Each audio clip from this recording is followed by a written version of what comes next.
అనే ఒక హైడ్రామా నడిపిస్తుంది సీఎం.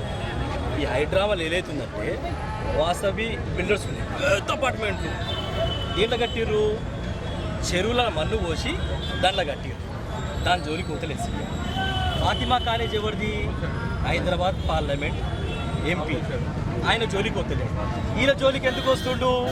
ఈయన కొడితే ఆడికి దిక్కు ఉండదు, ఇటు గరీబోడు పేదోడు వాయిస్ రేజ్ చేయడు. వాళ్ళ దగ్గరికి వస్తే ఏమైందంటే వాళ్ళు బెదిరిస్తారు, డబ్బు బలం ఉంటుంది, పొలిటికల్ బలం ఉంటుంది ఈ బిల్డర్స్ కాబట్టి పోతుంది. ఇప్పుడు స్వయాన రేవంత్ రెడ్డి అన్న అయినటువంటి కొండలరెడ్డి తిరుపతి రెడ్డి కూడా ఎఫ్ఎల్టీ జోన్లో ఉంది. నువ్వు నీ అన్నలకేమో కూలగొడతలేవు, గరీబోలో కూలగొడుతున్నావు. అంటే దీంట్లో వీళ్ళ క్లియర్ ఇన్స్ట్రక్షన్స్ ఏముందంటే ఎక్కడెక్కడ పేదలు ఉన్నారో వాళ్ళ ఇల్లు కూలగొడితే వాళ్ళు వాయిస్ రేజ్ చేయాలి. ఇక్కడ నుంచి ఒక ఇటుక పెళ్ళి కదిలితే అక్కడ సీఎం ఇంటికి ఇటుక పెళ్ళి కూడా కదులుతుంది.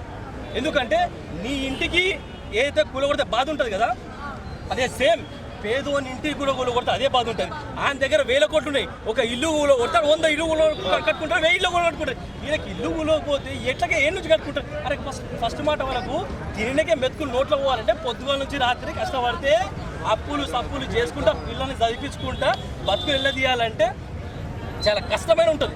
అసోంటి వీళ్ళ ఇల్లులు కూలగొడితే వీళ్ళు అనుకుంటారేమో, కానీ వీళ్ళు ఇల్లు కొడితే వీళ్ళే ఉంటారు, పక్క ఉన్న బస్తీలు కూడా ఊళ్ళోకి వచ్చి వీళ్ళకి అంటా ఉంటాం. ఎందుకంటే వీళ్ళతోడు అవుతుంది, రేపు ఇంకోటి తోడు అవుతుంది. మూసీని కబ్జా చేయడం చేసిండు ఎవడు పెద్ద పెద్ద బిల్డర్లు ఉంటారు, వాళ్ళ ఇంటికి చేయండి, వాళ్ళ ఇంటికి పోండి బిల్డర్ల ఇంటికి. కానీ పేదోంటికి జోలికి వస్తే మాత్రం కార్వాన్ల కులాలకు బస్తీలకు అతీత అందరూ వచ్చి రేవంత్ రెడ్డి ఇల్లు కూడా కొడుతుంది. ఎందుకంటే వాళ్ళందరూ కూడా ఉంది కదమ్మా, ఎఫ్టీఎల్ జోన్లో ఉంది. వీళ్ళకి చిన్న ఆపద వచ్చినా కూడా మొత్తం కార్వాన్ ప్రజలు మాత్రం ఇక్కడ వచ్చి నిలబడతారు, కొట్లాడతారు, అవసరమైతే వాళ్ళ తాట కూడా తీస్తారు. ఇంత జరుగుతున్నా కూడా కనీసం కార్పొరేటర్ కూడా రాకపోవడం వల్ల ఏమంటారు? మీరు మంచి ప్రశ్న అడిగిరమ్మా. మా అన్నలు కూడా ఇప్పుడైనా ఐక్యమత్యం వచ్చి ఈ కార్పొరేటరు ఎమ్మెల్యే ఎంపీ ఓట్ల టైంలో వస్తారు, అడుగుతారు, పోతారు. ఎందుకంటే ఇప్పుడు మళ్ళీ ఎలక్షన్ టైంలో పబ్లిక్ మర్చిపోతారు కదా, పబ్లిక్ మర్చిపోతారు, మా వాళ్ళందరూ మర్చిపోతారు, మా వాళ్ళు గొర్రెలు అనుకుంటారు. కాబట్టి ఆ టైంలో వస్తారు, కోటర్ సృష్టిస్తూ అంటారు, లేకపోతే కొందరు చేతిలో పెడతా అంటారు. కాబట్టి ఇదంతా మర్చిపోతారు, వస్తారు.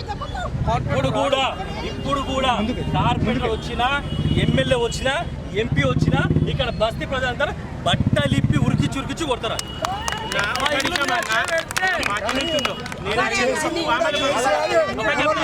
ఇప్పుడు మీరు ఆధారం ఏం చేస్తారు? మాకు ఎవరు ఇస్తలేరు, మీరేం చేస్తారు? ఎవరైతే మేడం కూడా తెలుసా, ఎవరైతే రూలింగ్ ఉంటుందో గవర్నమెంట్ పవర్స్ మొత్తం అథారిటీస్ వాళ్ళ దగ్గర ఉంటాయి. మేము మీ ఎప్పటిదాకా పోరాటం ఉంటాం, మీ పోరాటం మీ చివరి వరకు మేము ఉంటాం. కేసులు అయితే ఫస్ట్ మా మీద పెట్టమంటాం, దెబ్బలు కొడితే లాంటిలు కొడితే ఫస్ట్ నన్ను కొట్టమంటాం, తర్వాత నీరు కొట్టమంటాం.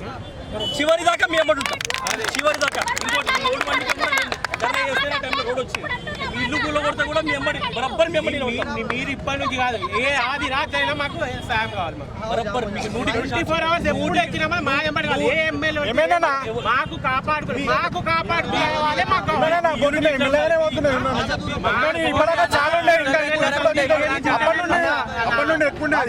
అయితే ఏ ఎమ్మెల్యే రాలే, ఓటు రాలే. మా దగ్గరికి మీరు వస్తారా అంటే మేము ఏమైనా ఉంటాం.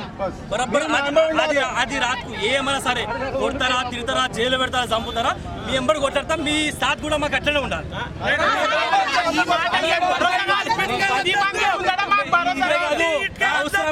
అవసరమైతే సీఎం ఇంటి కూడా గుసాయించి కూడా ఇక్కడ చోటన్ ముంగడు శంఖ మూసినట్టు మన బాధ ఆయనకు తెలవాలి. ఎవరైతే కూల కొట్టిస్తుంది చూసినావా ఆయనకి తెలవాలి. వీలైతే ఆడుకుని పోతాం మనం అందరం కలిసి.